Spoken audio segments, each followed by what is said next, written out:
Hey guys, it's Mystical Storms here with a new fic. Hopefully y'all don't hear the air conditioning in the car in the background because the sun be hitting through the window and it do be burning my skin. So I do need that air conditioning. But I'm still in the car, still making another podfic right afterwards because I'm in the groove and I still got another 15 minutes before I gotta go inside to do some stuff. So let's get started. So this fic is gonna be a sad one. It's called Can't Make It Home, written by _beans. The fic will be in the description, so please go kudo the artist if you do enjoy this fic. Now, here's a few important tags. This is a hurt no comfort. Has suicidal thoughts, suicidal Izuku Midoriya, implied/reference self-harm, and yeah, quirkless Midoriya Izuku. So, let's get started, I guess. Consciousness came to him slowly, grogginess and being away like the sunrise diminishing a black night. He brought a hand to the back of his throbbing head.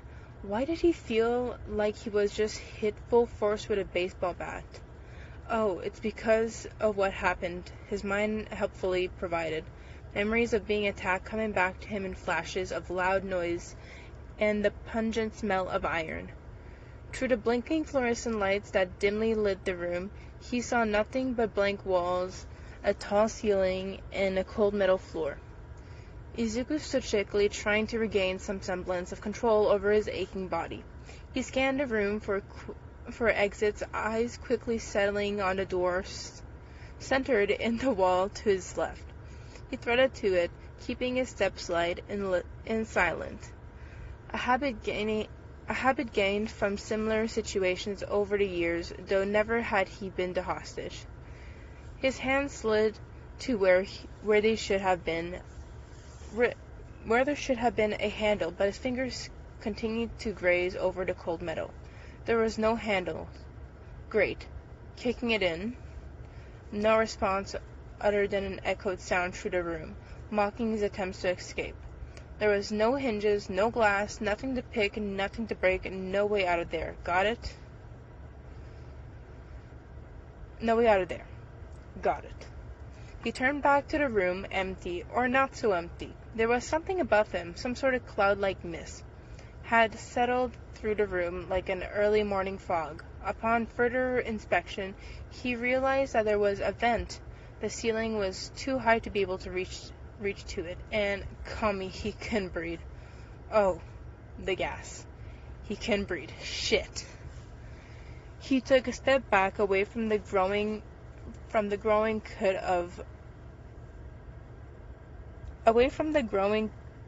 of vapor. Skin hit cold metal as he backed into the wall. He took a shallow breath, attempting to calm himself. A loud cackle pulled him from his stupor. He whipped his head up, scanning the source. The noise came back, this time with a voice accompanying it. The hum of the noise was overpowered by the nasal, almost annoying voice that he knew well as a leader of the drug ring he had been trying to buzz for the last few weeks. I'm tired of your constant disrupting of my work. So, I've came up with the perfect solution for your misbehaviors. Carbon monoxide. It's filling the room at a rate of 15 cubic meters per hour. Best of luck, little hero. Dasan was abruptly cut off, leaving the room deafeningly silent. Izuku slumped against the wall, backsliding down until he hit the floor. Well, that's fun. He had a decent life. He got to save people, meet people whom he actually considered family. He learned how to live. Now he had to learn how to let himself die. How long did he have? 15 cubic meters per hour in a room this big should give him about 10-15 minutes? That wasn't a lot. Maybe enough to contemplate life, come to terms with it a little bit. He began to bounce his leg, the soft tapping of his leather soles grounding him. Wait, leather soles? He was still wearing his boots? They didn't take them? Wow. How much did they underestimate him? He pulled his shoes, reaching into it, pulling up the lining until it grabbed the small device, a tracker that doubled as a burner phone. Thankfully, Toshi had made him put it just in case. He dialed on autopilot, the digital sharply ingrained in his mind like they were etched into the concrete. The rings were practically deafening as he waited for his mentor to pick up. Though maybe he was busy. Frankly, Izuku had no idea what time it was. "Aizawa?" he said the tired hero on the other end of the line, his monotone voice washing over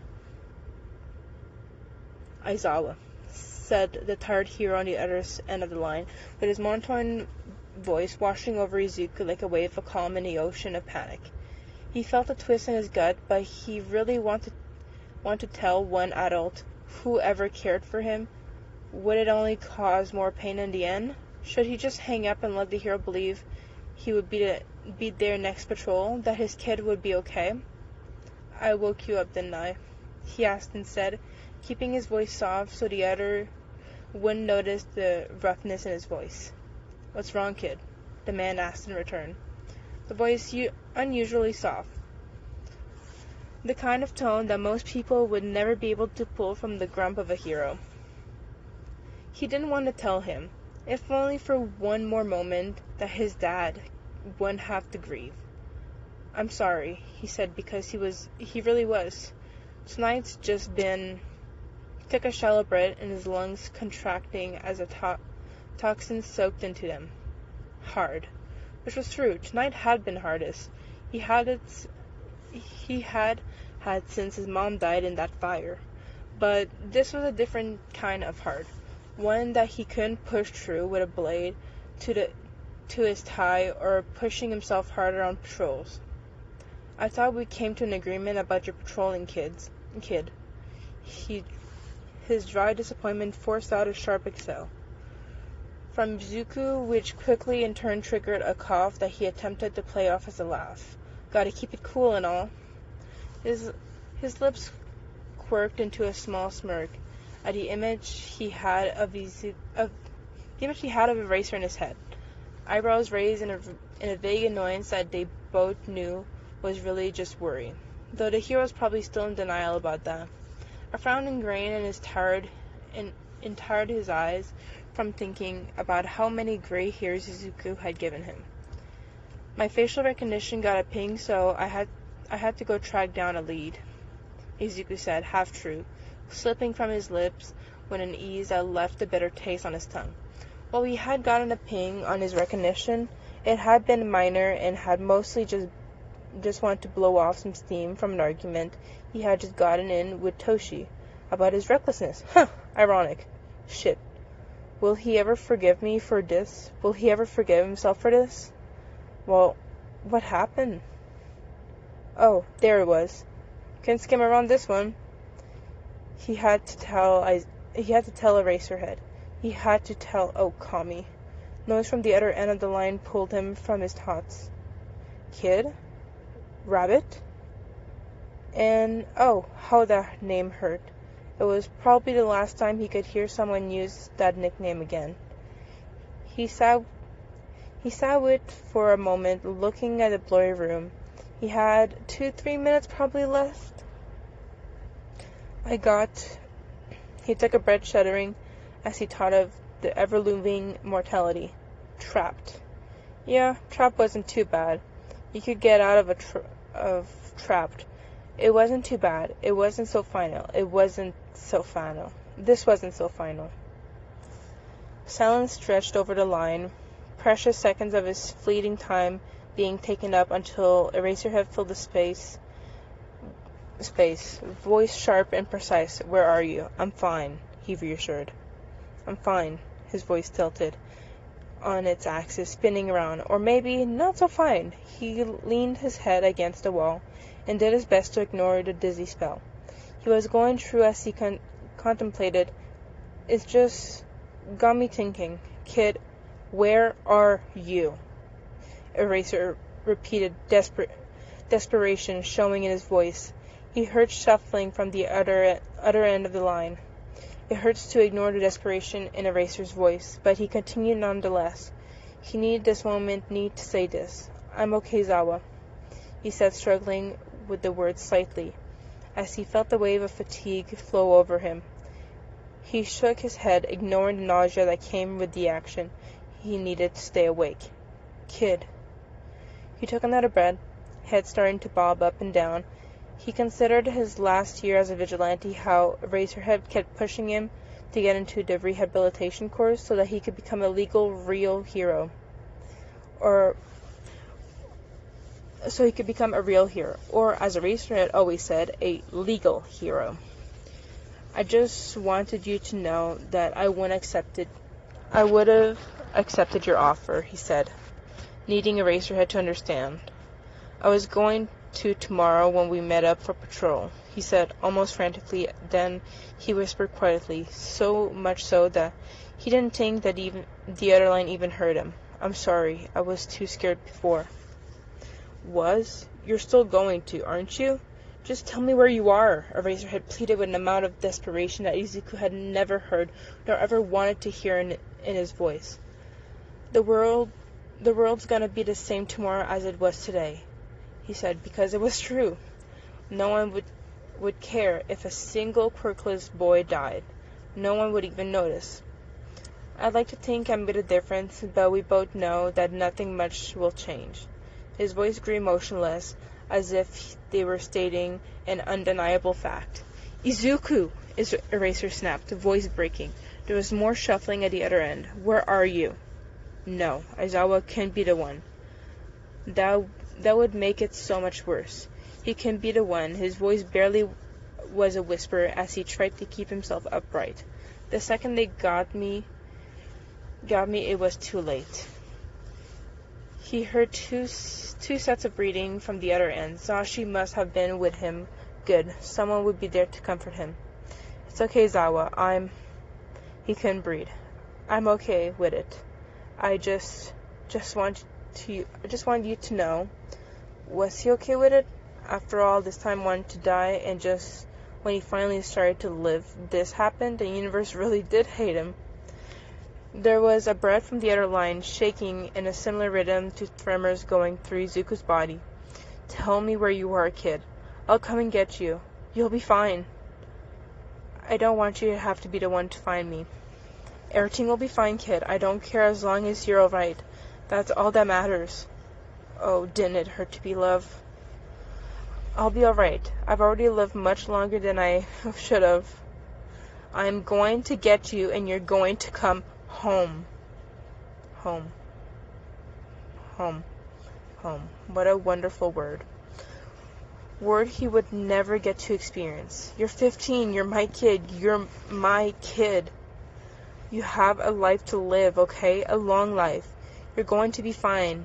It'll be okay. His fingertips began to numb. He continued to clutch his phone like a vice as he listened. He spoke, but failed to make any sound around than a barely audible choke sob. Tears rolled big and fat down his cheeks. He didn't want to die. You're okay. I'll find you. I love you.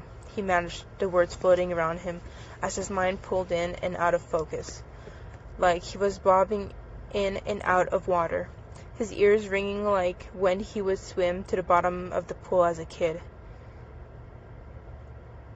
Izuku, you aren't dying. Dying? No, couldn't be. He still needed to tell Toshi that he loved him, that he appreciated everything, how he knows if Izuku didn't tell him. He showed it enough. Did he show it enough? He hoped that people would. He hoped that the people he couldn't save got rescued by someone else. He hoped he didn't hurt any of the good people. He didn't want to die.